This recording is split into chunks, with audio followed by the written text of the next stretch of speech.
Episode is brought to you by the Old Dominion Athletic Foundation. Because of you, we create winners in the classroom, in athletic competition, and in life. Become a member today.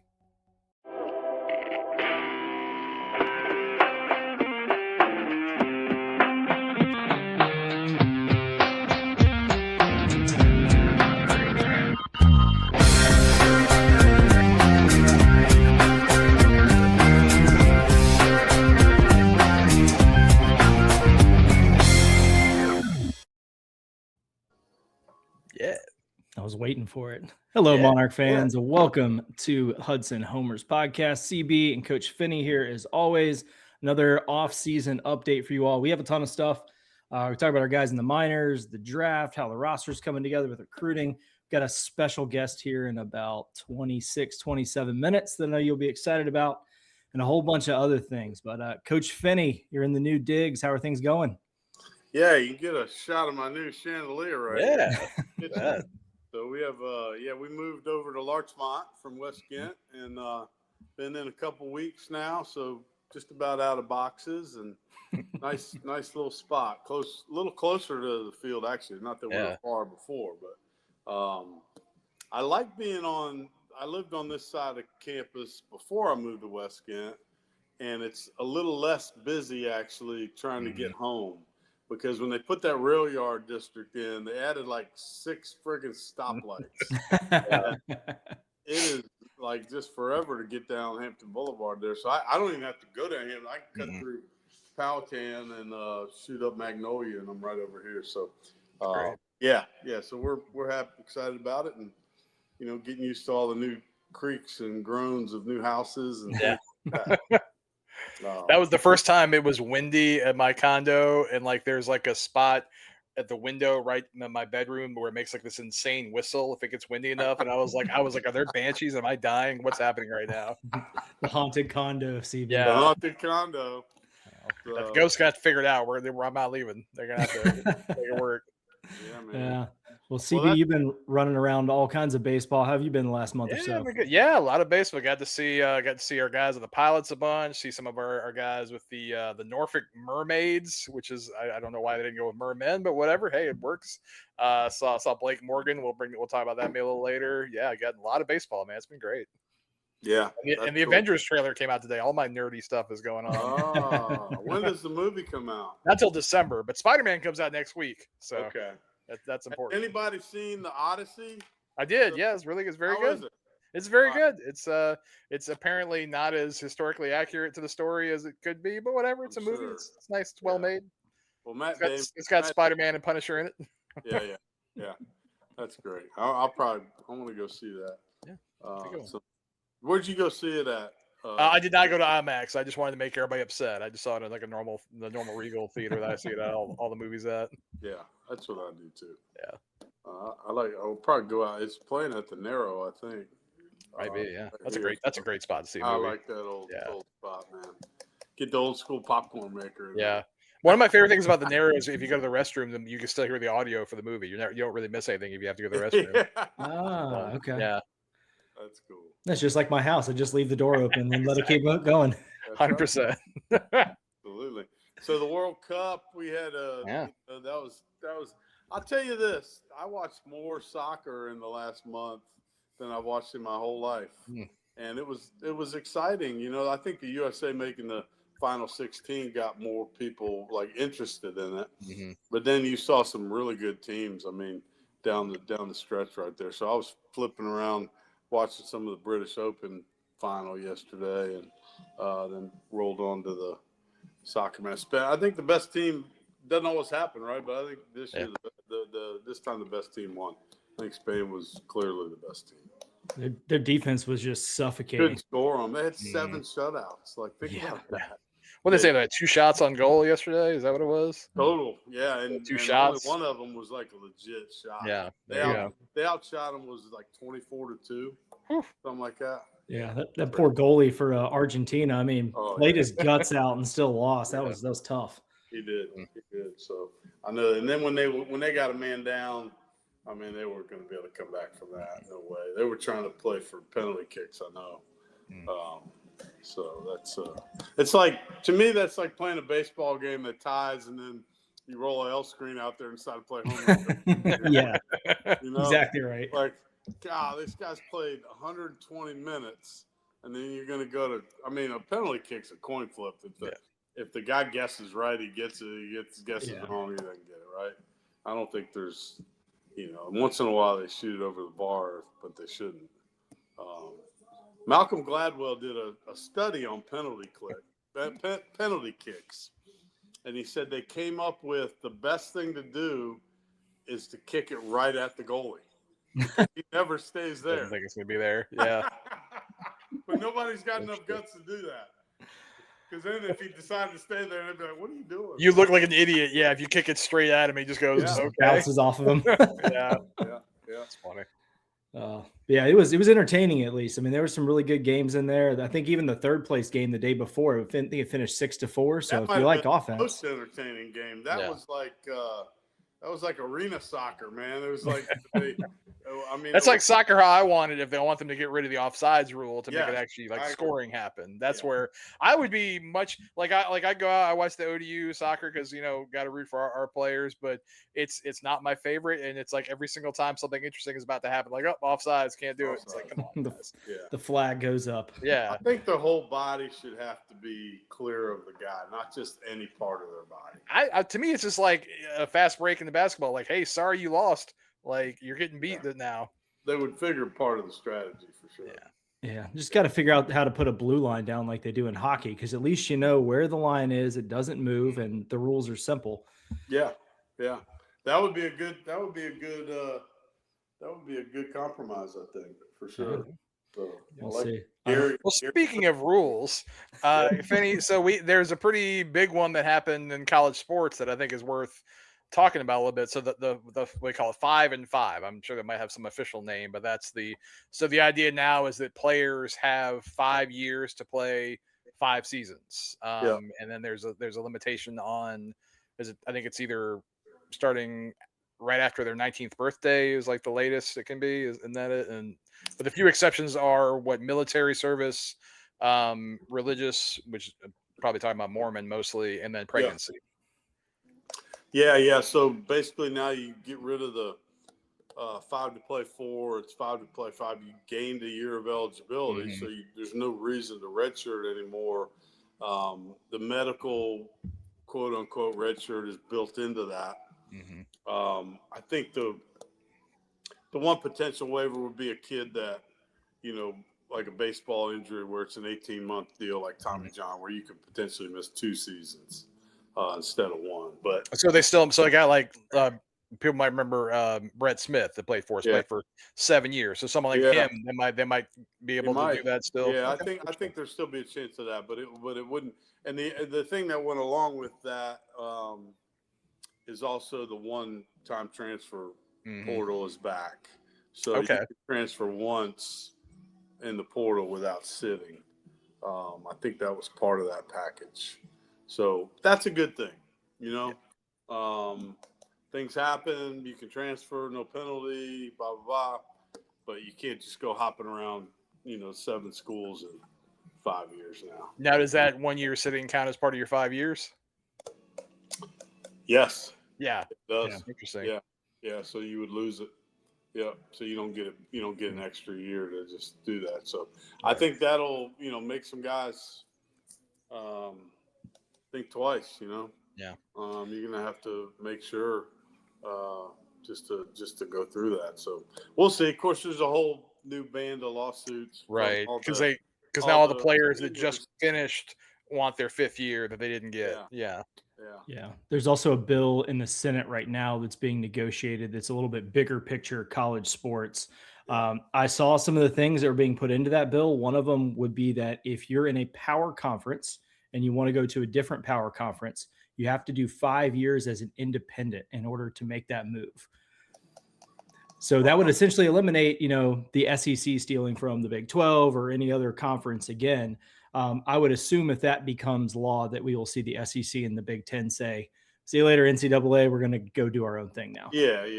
Which probably needs to happen anyway. Yeah, honestly. Might make our lives easier for sure. I mean, it's just the way it's going. Like, what in the world are we competing against? You know, it's like single. You know, it's like the what's a Carolina League team? Like the Carolina It's like Mudcats. Carolina Mudcats trying to beat the Yankees. Right. No, Yeah. I mean that's basically what it becomes. And it might happen on a day. You know, that's baseball, but over the One course of a day. season, it ain't happening. No. Yeah. So we'll see. We'll see how all that goes. But yeah, so that's the eligibility rule. You know, we still got there's some of these bigger packages coming, which this needs to get legislative, teeth behind it, because everything the NCAA does just ends up in court and challenge. They don't have any. They don't have any. They've backed themselves in the corner where they don't have any legitimacy anymore. It's like they say something, it's like, yeah, until we go and sue you. Yep. Yeah, I mean, they couldn't prevent the quarterback from Texas Tech who bet on his own team and against his own team from playing. Yeah. If they can't stop that, what can they actually stop? Yeah. That was more peer pressure that he stopped going after it than anything. Oh, yeah. Yeah, and then the NFL rug pulled him, which I thought was kind of a fitting end to that story. Perfect. Yeah. Karma caught up with that. Yeah. One thing I do like about the 5-5, and like you said, there's no more real point in redshirting, because it's nice, because what that means is you can play guys in that freshman year. I mean, I know, like for instance, the last couple of years you've had like JJ Hand was a catcher, Alex Gomez was a catcher, and they're JJ particularly this year was there catching bullpens every day, and I'm sure it'd been nice at some point, like on a Tuesday or something like that, a midweek game, be like, hey, go get in at bat, go catch the last inning. But if you do that, you were doing him a disservice, because you're taking away a year of his service time. Yeah, because we don't have the good rule like football has. Right. Which is ridiculous. Like one at bat. Yeah, it takes your whole season. Entire season. Like nobody ever been able to explain that to me. They changed that rule unless you're hurt. It used to be 30%. You could play 30% of the season as long as it was in the first half of the season. Right. Whether you were hurt or not. And then they changed that rule. And, that was too bad. So, but it's going to be better. And, it's just going to have to – we're going to have to remember that old rule isn't in place. So, you get at the end of a blowout, or you get in, now there's no reason not to rest some guys, throw those guys in there and let them play. And I think that's a good thing. I think so too. They got to get their feet wet somehow. And why not do it in situations where there isn't a lot of pressure on them, and you're going to see, some things. And I think it'll be helpful. I also think it's interesting too, because between that and then it's the 34-man roster limit. Is that down? And that's, you have to correct me, is that happening now, or is there still carve-outs? Now there's still waivers involved in that. The designated, the DSAs, the designated student athletes from 2 years ago.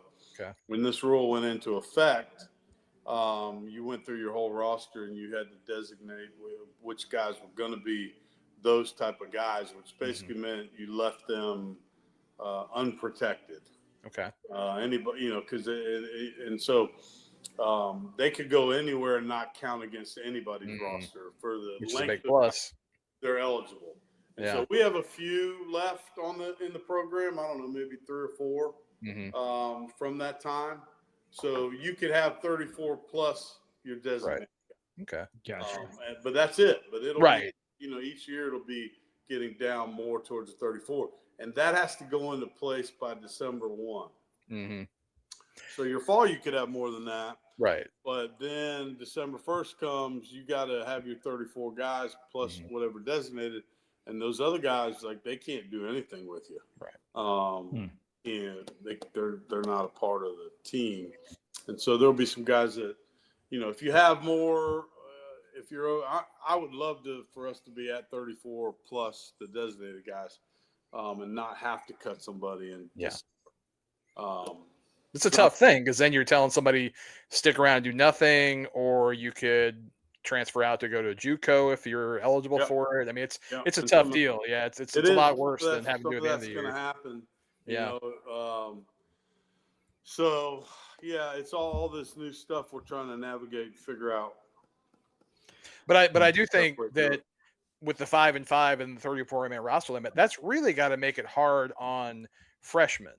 I mean, it's already hard enough to come in, get some playing time, but now you're competing against, hey, would I rather, and just for a roster spot, would I rather have a freshman who's completely unproven or a guy in his 5th year? You hit it on the head, man. It is. It's hard, and I think the freshmen that you get, you got to really like them. Yeah. You got to really like them because the odds say you're not getting a bunch out of them that first year because they're going to be playing, if you're doing your job correctly, they're going to be playing behind some guys. Now, maybe they become an outlier and beat some guys out and they're good, by second half of the season kind of thing, Nick Felton type deal and all of that. So it always can happen. But you're not getting as many either. Like, I think we got 5 hitters in that class, maybe 5 pitchers, 4 or 5, that kind of thing. And, the 27 class might have less on the position player side even. So it just I don't know. It's an interesting dynamic where you're at on all of this. So and then you wonder if by the time you figure out what works well for that, will they change the rules again? That's that constant problem of you don't ever have enough years under the system to figure out what works best in the system. I mean, we're going on 5 straight years where they've changed the rules. So you just go with the flow, man. And speaking of rule changes, Gary, you said you had up some of the playing rule, suggestions from the committees. We went through that 2-year cycle, and I glanced at that, and the base one always cracks me up because when I first read it, I was like, yes, we're going to the bigger base, and then it said it's allowed or something, but we're using the double base. So now we're going to have the double base. That's a bigger base. Like, what? I don't know. What are we doing? Yeah, they worded that kind of weird. Like you can have an 18-inch base instead of the standard 15, but it's optional. However, you have to have double bases. So are we going to go to games where there's an 18-inch base and a 15-inch double base? Like, how's that going to work? Yeah, that one was totally confusing. Again, we don't do the common sense thing, which is just go to the bigger base, like pro ball, and get rid of the double base. But they all think double base is saving injuries, and I think they're crazy. I think they got stock in some double base company because otherwise, They got the Rawlings, whoever made that double base, and they're on the beach in Bora Bora right now. Happy they can be. Yeah, well, we've seen the double base go wrong. I mean, we were in Montgomery in about a 30-minute delay. Ted was narrating his version of the Odyssey with that gentleman who was trying to fix it, and it was pretty good. But I think we can avoid that in the future. Yeah. The headline grabbing one is that ABS, the Balls and Strikes Challenge System, is approved, but that's under the impression that everyone can actually have that system in place. Like if you have it, cool, you can use it. But if you don't and your conference doesn't, sorry, you're out. Which maybe the SEC tries it, but I don't see the Sun Belt going to that anytime soon. I don't either. I mean, that's got to be pretty expensive. Yeah. I did like that the SEC tried it in their conference tournament last year, though. It was kind of fun, and you started seeing the catchers with some gamesmanship of framing strikes as balls to try to use up the other team's challenges. I thought that was pretty smart. Yeah. I think we were watching a game on the bus riding back or riding there where there was like 2 or 3 of those challenges in the Auburn game we were watching. That was pretty interesting. Yeah, the one game ended on the challenge, remember? Yeah. Was that Auburn, Texas A&M? Yeah. Ended on the challenge. That was cool. Interesting. Yeah. And then you got 3, I think they're giving you 3 additional offensive timeouts that the players can use for a reset. I like that rule, actually. So you have 6 on defense, 3 by the coach, 3 by the players. Now you're going to have 6 on offense. The coach can use 3. The players can use all 6, but you have to be careful on that. Like, you're going to have to explain to your guys, like, we can't use all our resets in the first inning. Like, but if you get down to it, And I think the main reason for that is some of the pitch clock stuff. Like if the guy, you get inside of that and he wants to call it a strike, you can use one of your visits to alleviate that. Oh, interesting. Okay. Avoid Just pitch clock. cost you one. Yeah. Yep. You really find out who's good and bad at that. That's because when like the Yankees, I think they told Jazz Chisholm that he can't challenge anymore. Yeah. You get some guys who are just really not good at it. Yeah. Yeah. No. Seen a few right. of those in the MLB this year, and it's been kind of funny to watch teams just drain them both in a first inning at bat. Right. Yeah, some of the other changes, 30-second timer could be used between batters as well as during mound visits and offensive timeouts. So actually putting a countdown clock on that, I think before it just been kind of kept somewhat by the umpire, a little inconsistently.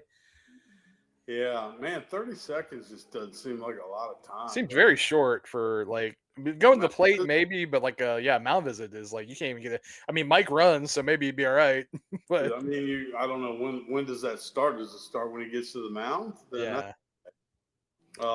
It's so you get Wayne Graham out there taking a 25-minute walk to the mound.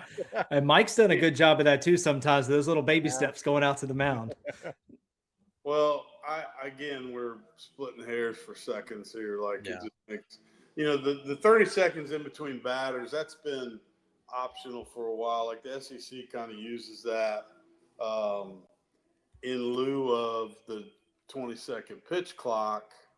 Once the play is over, that 30-second clock starts, and I don't know what it's kind of, to me, it's confusing because the 30-second clock. So we're doing that instead of the 20-second, in between batters. That's just in between batters. A guy hits a double, ball's thrown back in. They go 20 seconds. But then in between pitches, it's just 20. Mm-hmm. So in between plays, I guess offensive plays that happen, then it would be 30 in between batters. Mm-hmm. When a new batter's come, I suppose. Yeah. So whatever it is, we'll get used to it. Yeah. What else can you do? I'll be like, okay, and just keep on going. Yeah. We got to time everything, I mean, nowadays the dude running the clock, man. He's got like 7 different settings he's got to have ready to punch in there. Yeah, it used to be the shot clock in basketball was the hard one because you have to tell from the sideline if it hit the rim or not. Now it's, what situation is this or what button do I push? That's going to be. I ran the clock in middle school basketball a few times, and I was so glad there was no shot clock because there were plenty of times where the play started and I forgot to start the clock or the play stopped. I was like, it's middle school basketball. This doesn't matter, guy. We'll be all right. Yeah. Well, that happens sometimes too, and I mean, you got some places, you got an intern running that thing and they're not paying. Yeah. It can affect the game. I think it's an important. Yeah, for sure. For sure. And we'll have a nice press box set up, Oh, yeah. Going. So any more of those new rules? Was that about it? The other big one was any fair foul call and any tag play can now be reviewed. So there's not a restrictions on those anymore. They put that in. Yes. It used to be if it was on the ground, if it hit the ground in front of the fielder, then you couldn't review a fair foul down the line. Crazy. Which makes no sense to me at all. Because the ones that are in the air are usually pretty easy to see. Right. It's the ones going over the bag or not. Yeah. And now you can. So that's better. But again, we'll see how many of those get changed, No, it's always reliant on the camera work. Yeah, it is, and we'll be in better shape there with the cameras in the new stadium as opposed to construction zone. So and safe out as well, right? Safe out and then tag plays as well. So basically, finally doing the common sense thing and letting replay be used for more than just a few things. Then the other potential change is to just be an experimental one. If leagues want to try out the 2 pitcher disengagements per batter, they will be allowed to do that, but you have to do it as a conference. So again, I don't know if the Sun Belt will implement that, but it'll mimic the MLB rules where you can disengage twice. On the third disengagement, if you don't pick the runner off, it's a balk and the runner advances. I really thought college had that. We had that for a minute, like a couple years ago. Maybe I just completely forgot what was happening. They had the thing where you could, step off, but you had to like fake. Yeah, you had to do the Then it didn't count, and then it just went to one step off. Doesn't matter what you do. I'd be okay with it. I mean, it's gonna, it takes a part of the game away, which used to be a part of baseball. You pick off a bunch and get the guy tired of diving back if he's a good runner, but Yeah, there's some strategy there now too. If you've got a good base stealer that can get a lead and get back quick, to try to draw those two disengagements and take a bigger lead on the third one. Yep. I mean, if you've got a fast guy, you're almost going to automatically steal second. Then it's like the cat and mouse of, am I going over or am I going home? And it just changes that decision point, I think, a little bit, but some strategy there. Yeah, I'd be okay if our league. We'll have our coaches meeting in August, and I'm sure we're going to go through all of these, and I'd actually be okay with that one. Wouldn't bother me. Yeah. Wouldn't bother me at all. Well, I wanted to talk about, we had a couple of Monarchs sign pro contracts. Yep. I think Gary might have a couple of images. Yeah, a couple of our guys went out there and got themselves real jobs. Bailey Matella signed with the independent Washington Wild thing, so he's joining Kyle Edwards. And then Hunter Baines, just the other day, he signed a non-drafted free agent contract with the St. Louis Cardinals. So he's going to go there, probably down to Palm Beach to start his career. So that's pretty great. I mean, that's pretty awesome, especially for Bailey, a kid who was a walk-on and then ends up playing pro ball. I mean, that's pretty awesome. Yeah, really happy for Bailey. Great kid, great family. Their family's been amazing, and they've been through a lot in the last few years. So really happy for Bailey. Hunter, I love Hunter, and I'm happy for him too. Just have mixed feelings about that. I always think guys, I like to feel like they're ready, when they go try to play professional baseball at any level, if they have eligibility left. Yeah. And we just never got to see Hunter healthy. Yeah. And I get he wants to play. I think he would have been better off, having a good, solid college season under his belt. But we'll wish him the best, man. He's a great kid, and he did, a lot of good things here. He was a fantastic teammate. He helped our program, even though he didn't pitch much. So you could, being someone that's there around it, you could tell that for sure. He was definitely a leader without being able to contribute. Yeah, he created a home for himself here, without a doubt. And I would have liked to see, selfishly too. I'd like to see. Yeah. I wanted to see him throwing 98, 99 for us. Yeah.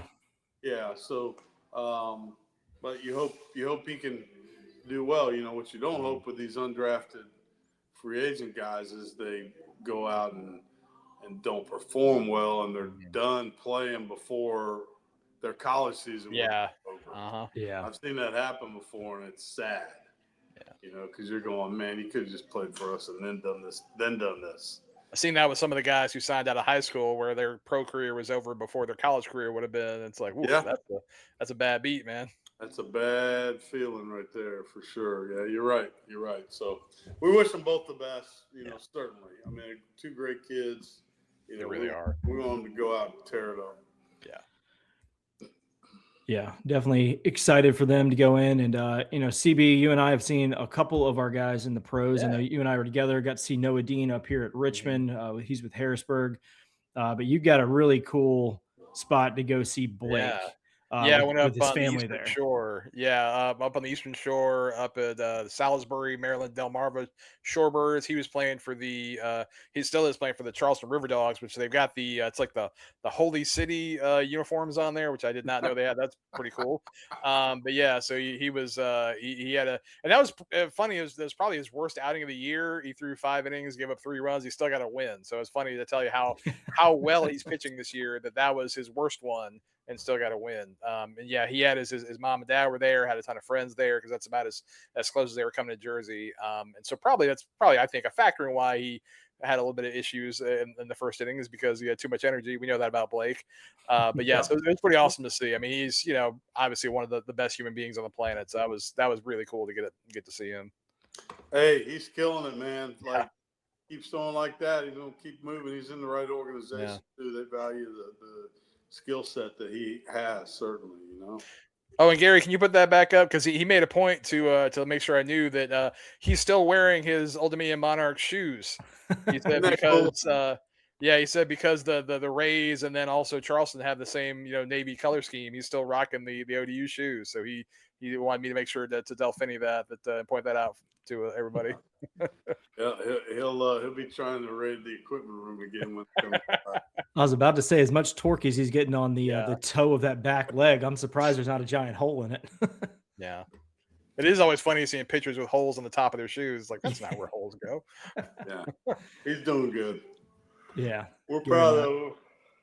And I'm excited to get to go see John Hollabets and Noah Dean again up in Portland, Maine at the end of the month. That's going to be good. But, pay attention and see where these guys are. If they're near you, go check it out. How are some of the guys just thinking out loud, like Sam Armstrong, how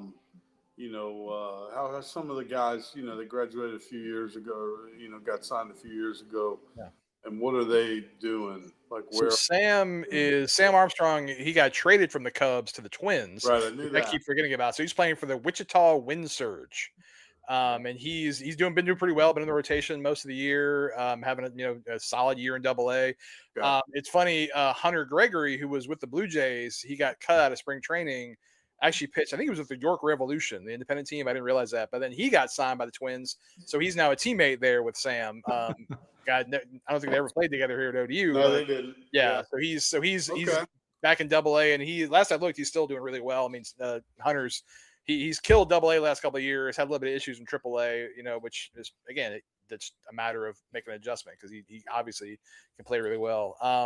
I think Andy Garriola, he's in Double-A with the Cubs with Tennessee. Tennessee. Knoxville, Tennessee. Yeah, he's been playing really. I think he's got 17, 18 home runs.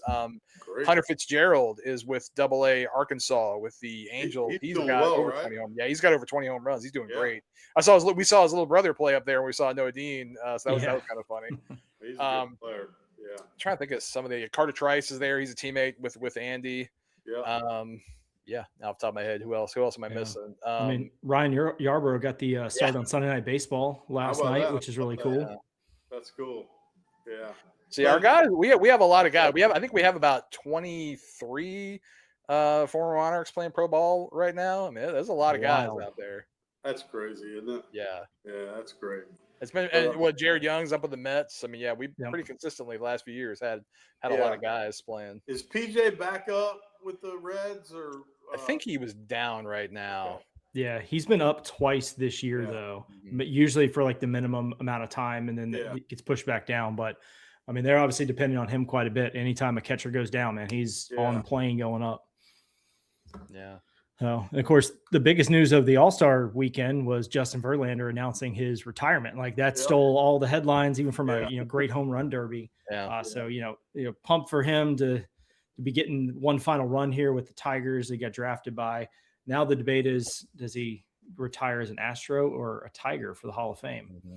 I'm not biased in any way, shape, or form. Just saying, I mean, he won a World Series there, right? So you got to, so hey, who did he win his Cy Youngs with? I think he won with both of them. I'm pretty sure he won. Yeah. Because he came back from Tommy John and won the Cy Young that year, too. He might have won like two of them with the Tigers, but right. I don't know. Part of me just thinks he should go in as a Tiger. I mean, that's why. I think him as a Tiger. I honestly kind of forget he played for the Astros, which is funny. Yeah. It would make sense. That's just spent the most of his time. I mean, that's, where it came up. But, I'll always be a homer for that one, no doubt. Yeah. We're redoing our outfield wall for next year. Ooh. They're rebranding it, and they're going to move some things around. But I told them, I said, we need to wait and find out if he's going in as a Tiger. We got to change the logo. We got to change some logos out. We got to change, Macachero. We got to change Yarborough. We got to change Young. We got to change Higgins. We got some logos we got to switch out. So we will. And we got some opportunities for some other stuff. Maybe the team pictures go on the pads that go down the side or some version of that. So we'll see how we're gonna show you, because they, how it is. They want to put advertising out there and make some money. 2. Yeah, you know. And I'm just like, well, how are you going to pick which players you're going to take off of Yeah. here?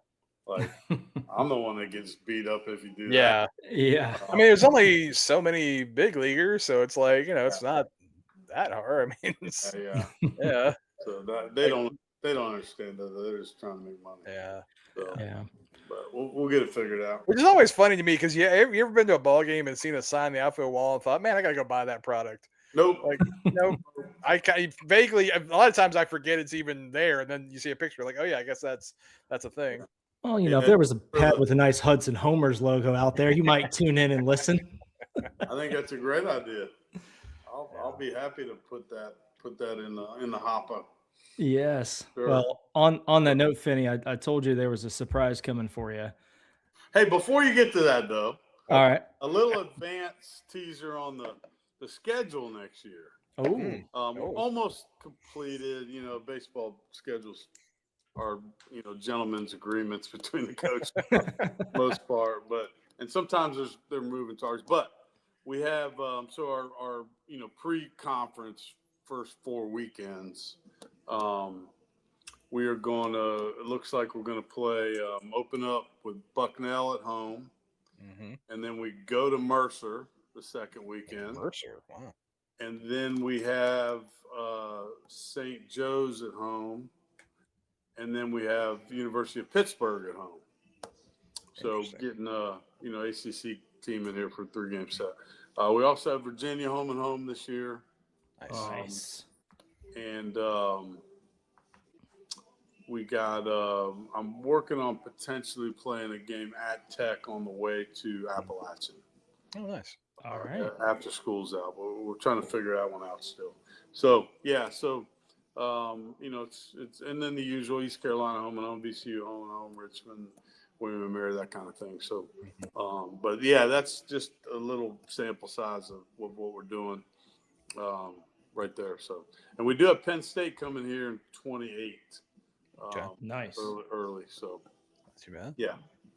Penn State. I think we said this before. That Penn State's one of the teams. Like, you're like, oh yeah, I guess they have baseball. Like, you forget it. Like, I feel like I've never seen a picture. There's probably some big leaguers I'm not aware of, but I feel like I've never seen a picture of Penn State baseball. They probably got some amazing alumni that I'm not aware of. Yeah, who knows, man? I'm sure they'll be good. I mean, they got all the money in the world. So. Right, exactly. But Pitt will be good. They're a good club, and that'll be a good, you know, challenge to get us ready, you know, to go into conference play. Mercer's pretty damn good too. I don't know how much the roster's coming back, but they're good. They lost their whole team, so they'll get a bunch of guys in the portal, I'm sure. But that's 2 years in a row that's happened to them, and they're still good both years. So playing them down there, it'll be good. You know, just getting on the road a little bit, and then get back and play at home. So 3 of the first 4 weekends, we're playing at home. Nice. Good RPI games. Oh, for sure. Especially with Mercer, if they bounce back like they did last year, that could be mutually beneficial since they were kind of left out this year. Yeah, you're right. David Aardsma is the biggest name I'm seeing off the. Yeah, he's pretty good. Yeah, he was pretty solid. Yeah, a lot of old time. They did really well back in like the 30s. Yeah. John Ward, a Hall of Famer from the 1800s, went to Penn State. So there you go. Yeah. Well, yes. Well, the surprise Finny definitely. The hats, they are in production now. I'm supposed to get them by the second week of August. I've got 50 coming. So there'll be quite a few showing up to your offices here, and then we'll be doling a few out. And in fact, we got a guest that I'm definitely going to give one of these to sitting backstage right now.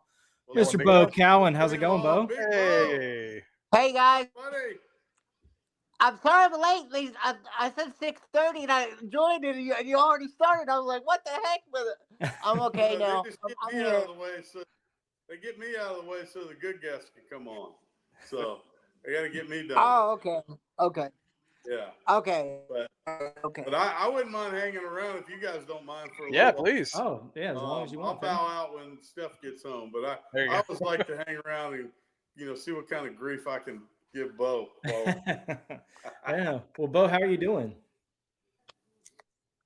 I'm all right. In bed because the doctor told me to stay in bed and stay off my backside as much as possible. So I'm in bed. So because I know they don't want me to. What? I said you're listening to be the doctor say quiet. what? Come on. Yeah, I don't want to, but I don't want to end up in the hospital with a wound vac on my leg. So I'm like, I have to listen to the doctor because That's it's not. fair. That's fair. Yeah. But other than that, I'm good. Good. There you go. Well, what have you been up to this summer? Watching. I've been watching Blake Morgan. I've been watching everybody start. Thank God they don't start. They're not starting on everybody's. They're starting on different days. So I watch Blake, and then I watch not Wilmore. I watch Blake Morgan, and then I watch Dylan Howard Brown. Bits, and then I watch Yeah. Dylan Brown. And then I debrief. Then I text them and tell them good job, and then I just leave them alone. Yeah, that is Other nice. than that- You can make a full week if you add Sam Armstrong to it. You may make a full week out of watching guys.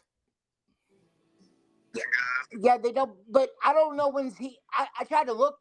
I tried to look at his schedule when he throws, but they don't. The unless I'm missing something. MLB the website doesn't do the days they pitch. They used to do that, but I don't know now. Maybe I'm missing something. I don't know. No, look, some teams are better about it than others. I know, but like it's okay. Dylan's team with Greenville is real bad about putting it ahead of time. No, the stats the stats on MILB used to have the dates when they pitch, but now maybe it's somewhere that they moved it and I can't find it now, but I don't know. But it is what it is. I just either I just call them and find out what they're doing. I can't watch Noah Dean because I don't never know when he's going in. Yeah. So I just hard life for a reliever. Catch that when he goes in, but he hasn't been pitching that. He hasn't been pitching the past like 2 weeks. I texted him and he didn't get back to me, so I don't know what's going on. Yeah. Well, I'll check him out. Beau needs to hear about some of the new rules. We need to get his take on some of the new potential rule changes that look like they're coming down the pike, and see what he thinks, because he usually has no trouble with his opinion. Yeah. Well, Beau, it looks like the ABS system, the ball strike challenge system, is approved if the conference wants to go and do it. So I can usually hear you chirping the umpires over everyone else who's out there. So just wondering what you think about that. Accountability is good. You have to keep everybody else accountable. The pitchers are accountable. The coaches are accountable. Why not hold the umpires accountable? Good. Yeah, exactly. Let me reload and start back up.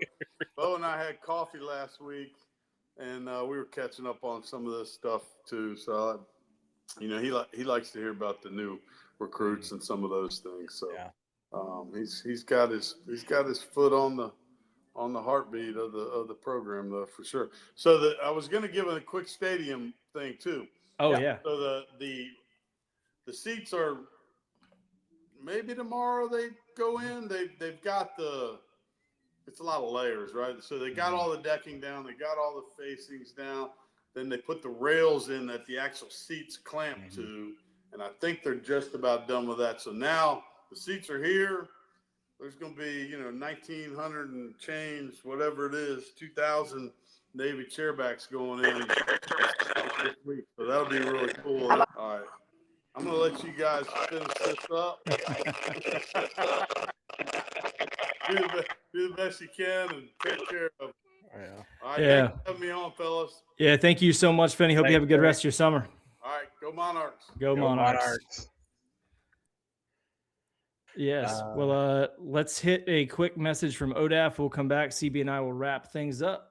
Yeah. The Old Dominion Athletic Foundation, or commonly referred to as the ODAF, was established in 1964 as a nonprofit organization. The mission of the ODAF is to raise financial support for ODU athletics to ensure that our coaches and student athletes have the resources necessary to compete for championships.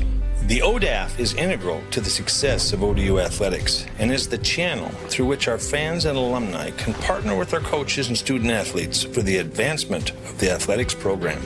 Through the generous efforts of our donors, loyal fan base, and community, the ODU alumni from around the globe, the ODAF raises money for student athletic scholarship support and endowments, capital projects, program-specific support, and athletic department operations.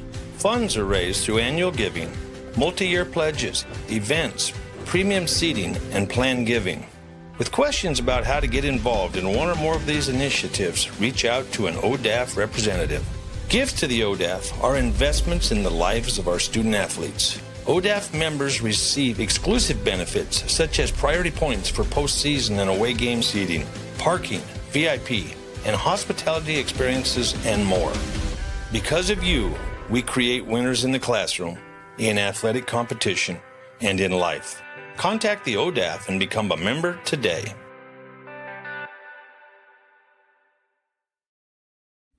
Thanks, Blaine. Thanks, Blaine. And thanks, Beau, for hopping on. Had some technical difficulties earlier with his audio. But, you know, if you've been to an ODU game, you've undoubtedly heard Beau for sure yelling at the umpires or someone. Not hard, going to be hard to find a more passionate ODU baseball fan than Beau. He is someone that he is always there. You know, he's there certainly as many games as he possibly can be. And frankly, I don't know because I'm not there. I wish I was able to, but I think he's just around a lot, like during the week and during all kinds of parts of the year. So it's again, we always love people who are passionate about the same thing we're passionate about, which is awesome. Yeah, he means a lot to the program too. You know, Finny talking about grabbing coffee with him, all of that. So love seeing Beau around. Got to see him a good bit during this baseball season, and I think we're all just excited to get back out to our nice new, better be completed ballpark. It sounds like it's on the right track though. Yeah, it's one of those. I know people ask, any updates on the ballpark? I'm like, I don't know, man. It'll be February. Was it 13th? Is that Friday?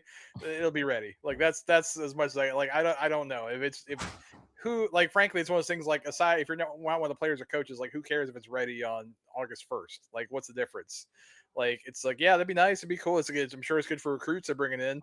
But as far as our average fan, it's just like some people have had such weird reactions to the thing, acting like it's like personally offending them and upsetting them. But it's like, man, meanwhile, all the players and coaches are just like, yeah, that's what we're doing. Like, it's not our ideal. It's like, but you know, that's some people are winners, some people are whiners. Yeah, I mean, you know, if you live nearby, you can drive by and see it from the road pretty clearly. You know, we'll have more of a presence on campus as the fall sports start firing up. We can get you some more photos, but yeah, I mean, I'll be over there for a couple of soccer games first week of August. So I'll make sure you get some pictures. So I mean, but I'm not. It's one of those where it's like haven't had a reason. I live over here, Virginia Beach. You know, I'm not dying of curiosity and like I can't understand why it's not finished. So, but yeah, if you are, just take a quick little drive over. Like I said, it's not that hard. Yes, and I'd make the drive from Richmond to Norfolk enough through the monster traffic that is 64, and then the Hampton Roads Bridge Tunnel, but that'll all come to an end here pretty soon. I am shocked that, you know, we've got fall sports starting up in like 2.5 weeks, 3 weeks? Literally, yeah. The August 6th, I think it's an exhibition. I think there's exhibition games of soccer, but yeah, I mean, it's close. It's only a few weeks. And by the middle of August, you're rolling along with soccer and men's and women's soccer and field hockey and volleyball, and it's all going. And I'm sure probably other ones that I'm probably sailing or something else that I'm not aware of, rowing. I'm not sure when they do swimming. I don't know when they do those, to be honest, off the top of my head.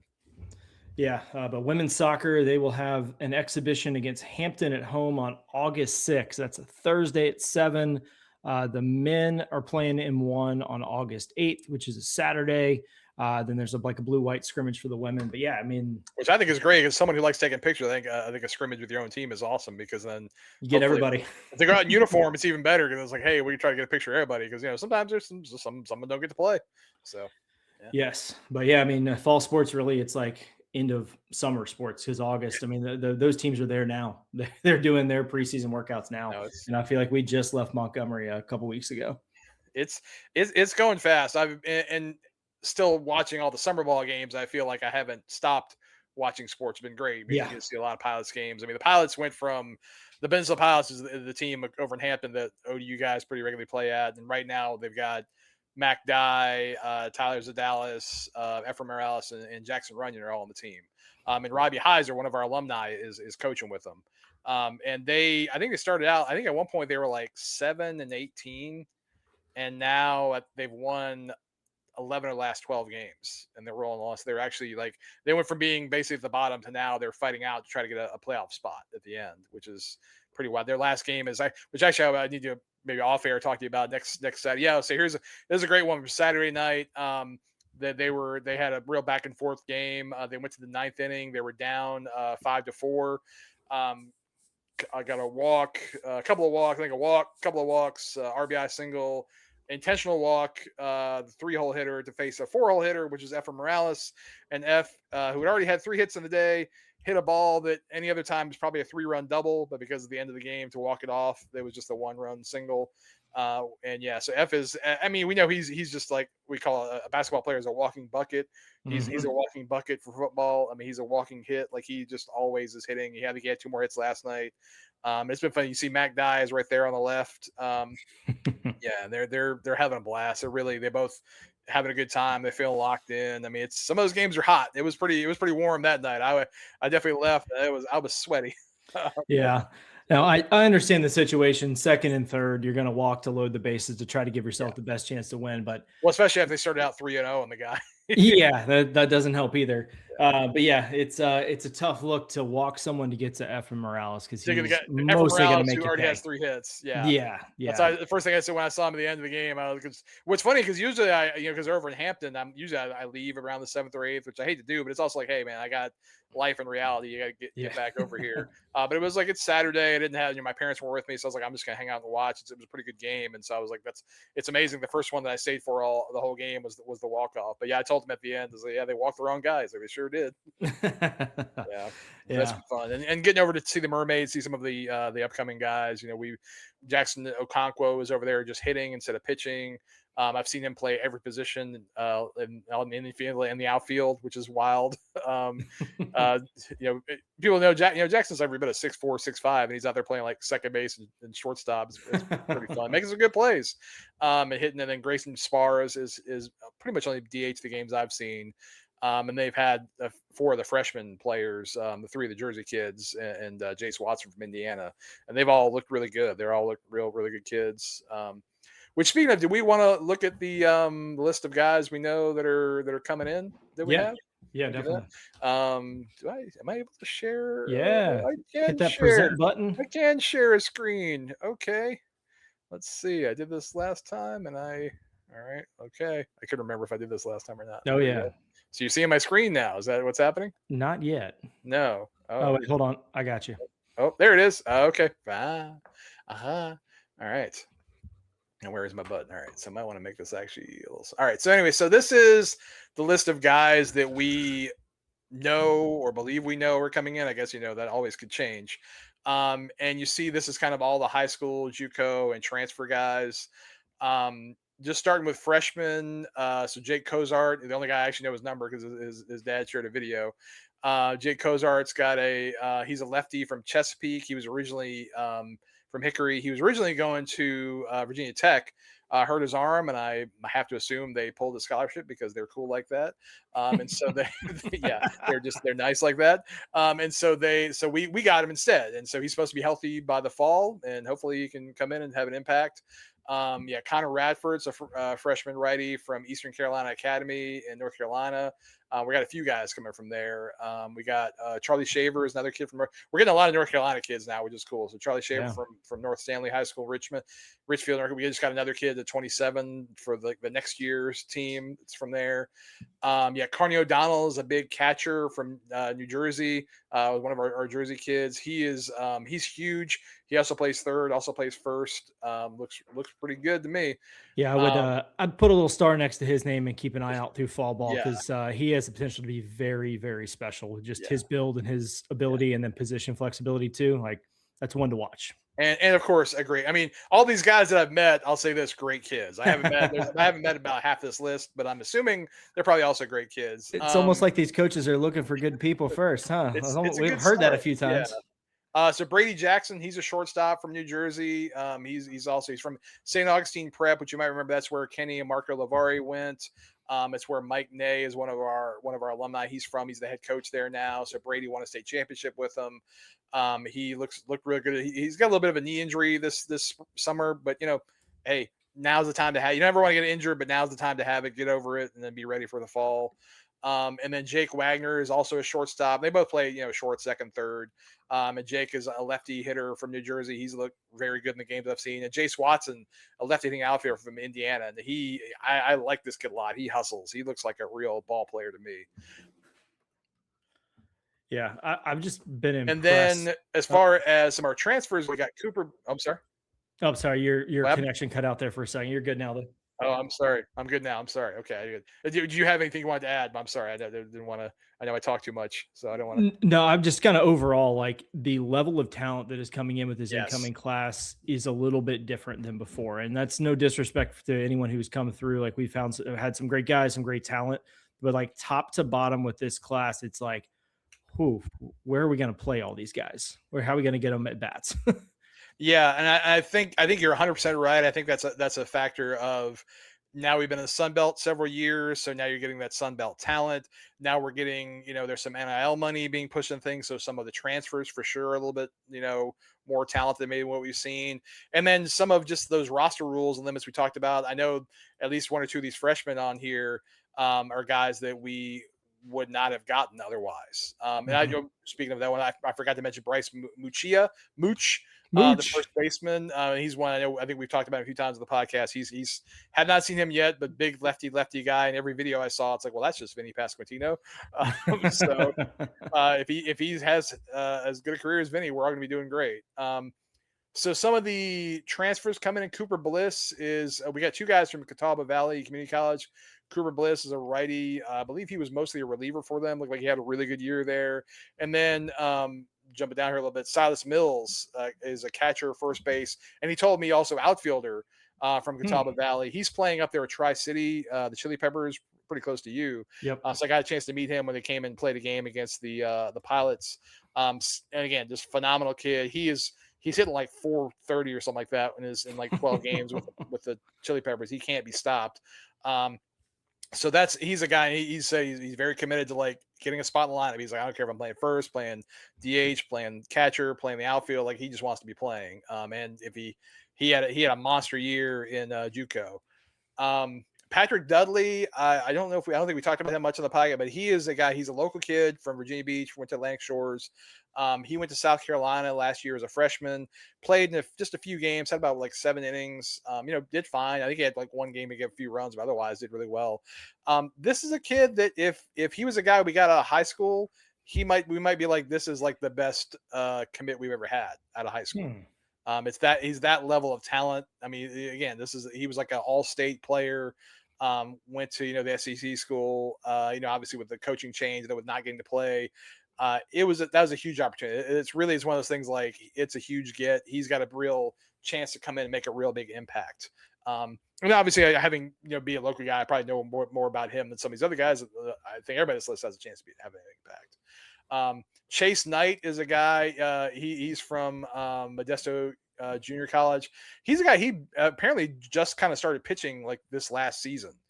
So he was more or less like an outfielder. So I saw somebody who said he went from being a light hitting outfielder to being like a knockout pitcher. So that's pretty interesting. I'm curious to get to see him. Curious to get to talk to the kid. Kenneth Price is a guy who apparently he's been committed to ODU since like February, and I didn't even know about it till like somebody mentioned it here in secret commitment. Yeah. He does not use his social media is like all locked up, as it should be. Good for him. He's from Utah.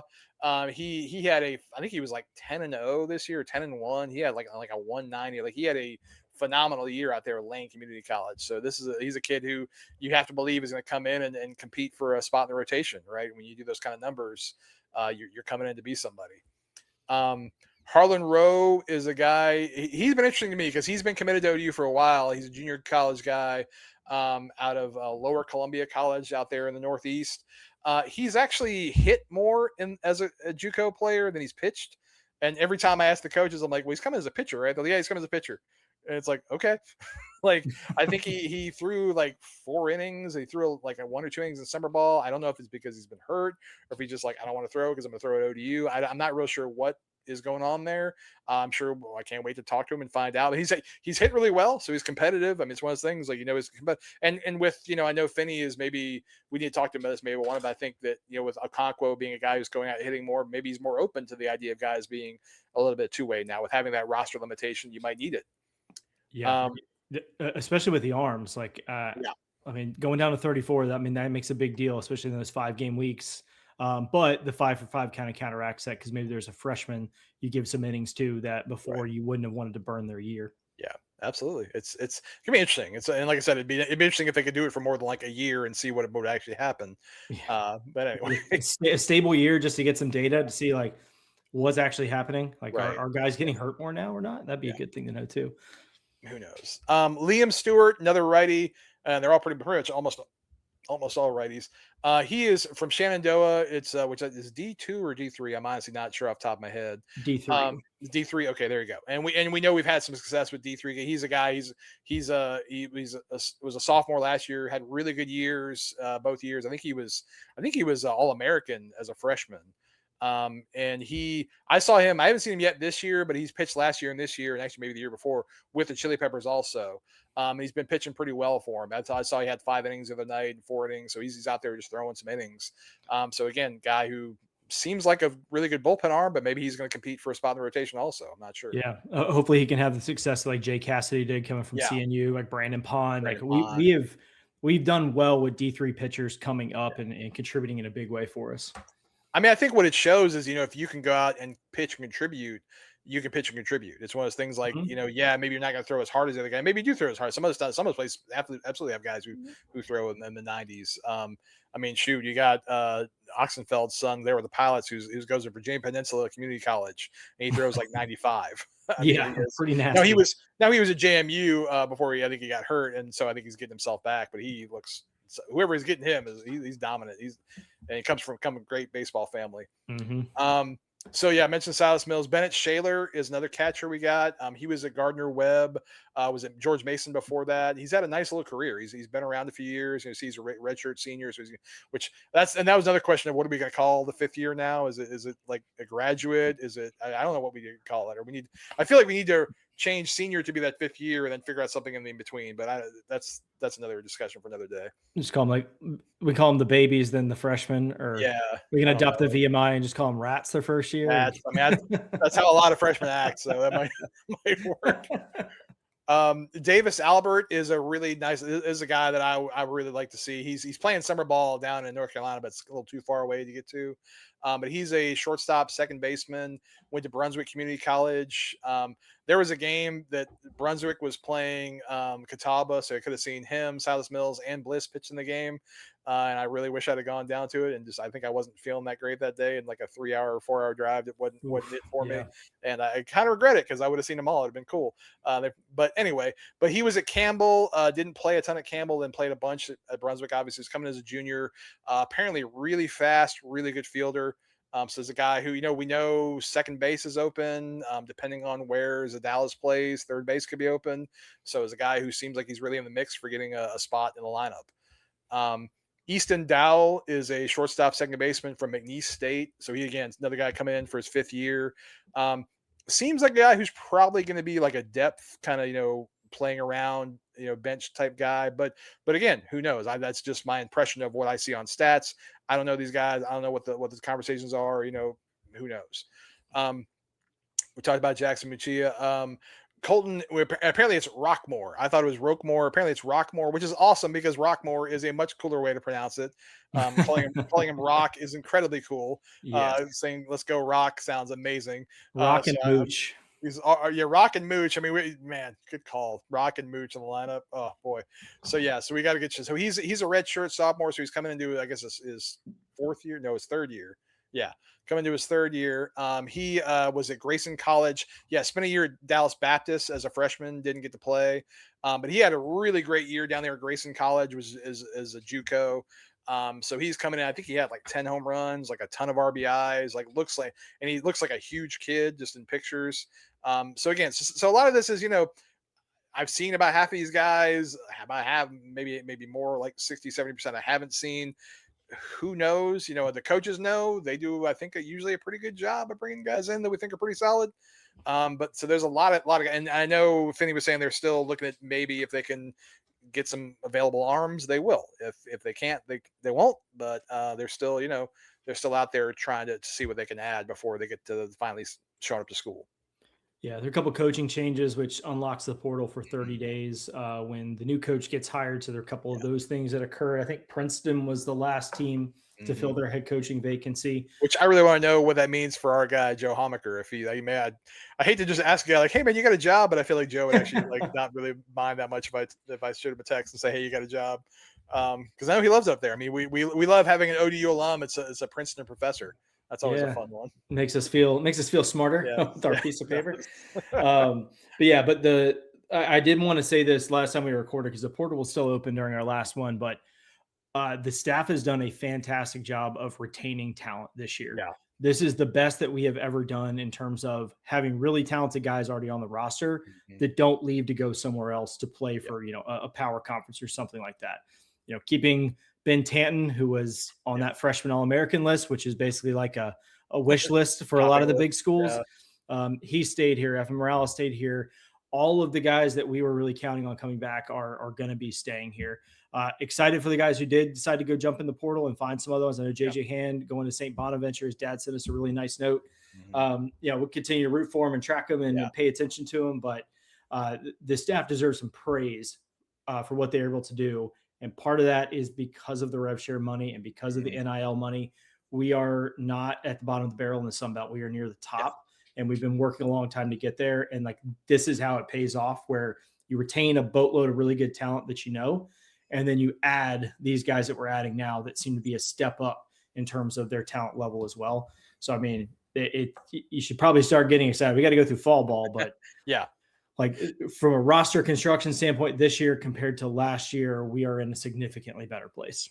It does feel like that. And I still am of the belief that right now for our level, as the Sun Belt is really a power conference in baseball, there isn't a lot of need for guys who are here and playing and doing well to move. But at the same time, if Auburn and the SEC calls you up, and we'd be mad at Nunny if he did this, but if Auburn and the SEC calls you up, says, hey, here's a bag of cash, come play for us, it's hard for a guy to turn that down. So but you are right, despite the fact that I think it's just naturally not as big a problem for us in baseball as it is for, say, basketball and football. You are correct. You still have to do it. And having that money available to keep your own guys and even more so to bring in really good guys is huge.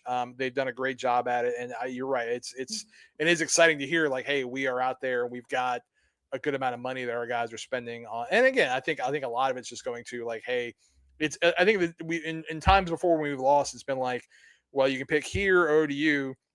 Well, here is going to pay for my school and ODU can't. Yep. Sorry, obviously. And now it's hey, all things being equal, no, I'd much rather go to ODU. It just seems like a much cooler place full of better people. Yeah, levels the playing field for us a bit. And again, we're not trying to go out and compete with Auburn, right? In terms of NIL or Oklahoma, who just won the national title, or anyone like that. But we got to compete with Coastal and Southern Miss and all these other really, really good programs that are within the Sun Belt. I mean, Troy, going to the College World Series is a big deal. That's who we need to compete with, and that's who we are now monetarily competing with. And if you saw the information that came out about licensing deals and marketing deals, we are the clear number one within the Sun Belt. We were not a couple of years ago, so kudos to that team. Yeah. And I think I put this out on Twitter.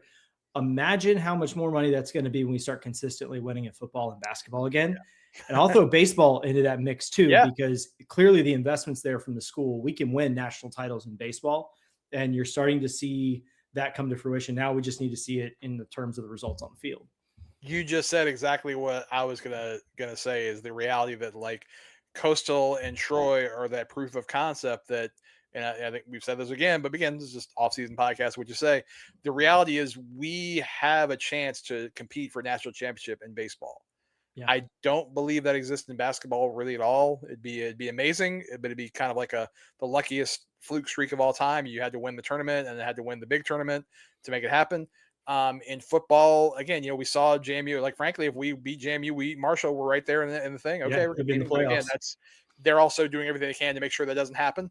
They're going out of their way to like try to not have that. Baseball seems to be very much okay with like small teams. They're like, yeah, we want the smaller teams to win. You just have to win. It's not like you get picked for the 64, but then you got to win the brackets and win the things. So baseball is a place where we could legitimately and conceivably win a national championship. It happens to schools at this level. It's been a minute, but they at least get to compete every year. There's a team of our level playing in the College World Series. Yeah. And they've won national titles. I mean, Coastal's got one. It's happened before. I mean, when the mid majors on the West Coast had their run with like the Fullertons and all of those, it can definitely happen. And that's just because baseball is one of those unique sports where you can spend $500 million on your payroll and not win the whole thing. Like it happens. It's definitely a sport where like being a team matters, and being a bunch of dudes who love each other and want to play for each other matters. Yeah. And I think we've definitely got that. Now how we mix that with like the right levels of talent and intensity and desire to not lose and to not be beaten. But I think we've got the idea of like having groups of guys who truly genuinely love each other is something that has been evident for years here at ODU, which I think is great. It makes one of the things that I think both of us really enjoy. It makes it fun to go out and watch games. Yeah. There's not that awkward tension on the road trips and in the dugouts and things like that. And, credit to kind of the passing of the torch from captains to captains, because I mean, they're dealing with, 20 new guys every year that you're trying to fit into a culture that's set up. I think having some of the guys stay on staff has been helpful. I know we got a couple of those guys are going to do that again this year, just to kind of keep that momentum. Like, hey, this is what we do. This is who we are. Love that stuff. But it's exciting when you look at the roster and you look at the schedule. I mean, adding at Mercer, I mean, I hate to lose a home series, but that's going to be an RBI boost. And I mean, it could come down to the end of the season where us and Mercer are on the bubble. And hey, if we take 2 out of 3 on the road, we're gonna take that. We're gonna get the RPI. Well, if you play Pitt, if you can win a series against a ACC team, it doesn't matter if it was a home or not. That's still a great series to win against the ACC team because their RPI, even if they're not one of the better teams in the ACC. I have no idea if they will be or not. I really don't know. They're still in the ACC and their RPI will be pretty good. Yeah, they're going to have a series against Virginia and North Carolina. Yeah. The other schools are going to be, top 30 RPI. And we've got opportunities against UVA right there ourselves. We need to finally, we finally get a home. I have no idea when the last time UVA played at ODU's place. I have no idea. Probably before they had lights. Probably before they had lights. Probably back before the 2000s when they got too big for their britches. Probably. I mean, there was a time where UVA was just another school in baseball. I mean, that was the thing. That was one thing you can't take away from O'Connor. I mean, he really made that happen there. Baseball is now UVA. Baseball is a thing because of Brian O'Connor, what he did. Oh yeah, go look at a picture of that stadium when O'Connor was named the coach, and then go look at it when he left. And it's going from a backyard ballpark to one of the nicest facilities in all of Division I, and probably better than 98% of minor league stadiums. Yeah, but now they got to walk into our place, and from the sounds of it, our place is going to be awesome. And you want to believe, you really hope we have. I just hope it's whenever it is in the schedule, it's great weather and we can get like a sold out crowd there. That'd be pretty awesome to go out and then beat them. And like we had a run where we were beating them pretty much all the time at one point, and that was pretty. I remember one time being outside when they were leaving the Harbor Park, and they're like, "Man, we can't beat these guys." Yeah, we can't. You're right. Yeah, it was a good run. We need to get that going again because we were much more competitive in our midweeks this past season than we were the year before, but we're still pretty far off from where we need to be. And there were some bunnies there that we needed to win. Like losing at William & Mary again was tough, but we got them back.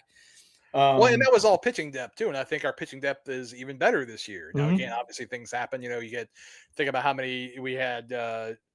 Sheehy went down with the injury, and Van Alstyne went down with the injury. Hunter Baines was never able to pitch. I mean, it just Chuck was down. Yeah, Chuck was that. Yeah, I mean, Charles Pierce. Chuck Pierce.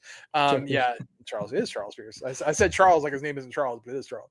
He used his royal name, not his real name. He uses his government name. So I mean, obviously, it just the reality of life is that probably somebody will get hurt. I hate it, but it's just probably true. But hopefully that depth is there. But yeah, that was definitely from the difference between 26 and 25. And 25 with all the travel and our midweeks, and we just did not have the pitching depth. And our midweeks were just like, just throw somebody out there so we can give up 10 runs and go home. Yeah. And this year was like, nope, we're going to compete. We're gonna win. So yeah, so I want to continue seeing improvement there because I think with this roster, like and the schedule, the at-large conversation is back out there, but we have to keep that alive like through the middle of March, because this year, by the middle of March, we knew that that was not going to be on the table. It's, as we know, it's really difficult to win the Sun Belt tournament. Bad things can happen very, very quickly. And then also, we saw the tournament after we left. They were playing games down the road at Troy and splitting, and it was a gauntlet to get through there. So if we could avoid that being the make or break, that would be fantastic. Great Waffle House, though. Yeah, the late night Waffle House. That was I injured myself with that. I don't think anyone was feeling right. My alarm went off the morning to go catch my flight. I was like, I regret that decision very much. But fans, keep an eye out for ticket information on baseball. I think once they get the seats in place, which it sounds like Finny, they're getting pretty close to having those things in and done. I imagine we'll get information on ticketing. I know that there's sell you a seat if they don't know where the seat is. Yeah, I think like if it's like football, when they read to the stadium, they're like counting the day before to make sure they had the right number of seats in the rows. So they got to physically be there, but there'll be premium seating options, all of that. I would recommend getting on that early, because with Pitt coming to town, with UVA, some of the better seats that maybe you used to walk in and sit in may not be there anymore. Obviously, plenty of GA areas, rally alley, all will be there, but things like premium seating help us retain talent. Like, think about that as like, yes, I'm buying a ticket and going to these games, but I'm also making sure that, hey, maybe Ben Tanton stays another year and doesn't run off to the SEC, because he's so damn good. And I'm so glad that he's not in the portal.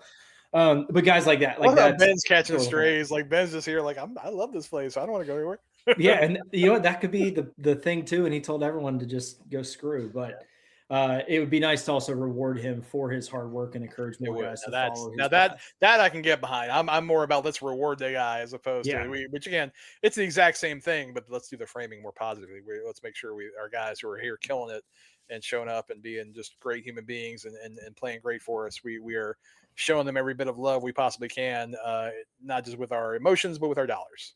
Yes. And I think if everyone who's ever heard Finny talk about this subject, I don't know if there's anyone I would trust more with a whole big bucket of NIL money to do the right thing with than Finny. He's not going to overpay for someone that never sees the court or the field or something like that. He's going to make sure they're good kids first, which is really important. Yeah, it's exciting. It's funny how, I was thinking about this earlier, like we are so far away from last season, so far away from the next season, but then I'm still excited. It's still like, I can't, like, at some point, next month they're going to have a camp, and I'm sure I'll go out and meet some more of the other guys. And then it won't be, by the end of September, they'll be out there practicing and playing some scrimmage games, and then, right in the fall ball. So it's really, it won't be long. We'll be sitting there at the new Elmer Family Field at the Bud Matheny Baseball Complex or whatever. I don't know if I even said that correctly. Town Bank Fields in there somewhere. Whatever. All the 7 names, still the Bud in our hearts, but we'll make sure again. Whoever those people are, they're making sure they gave us money too. So we appreciate them immensely. The Elmer family forked over a good bit of money to help us build that stadium. So with 2 L's, don't misspell it.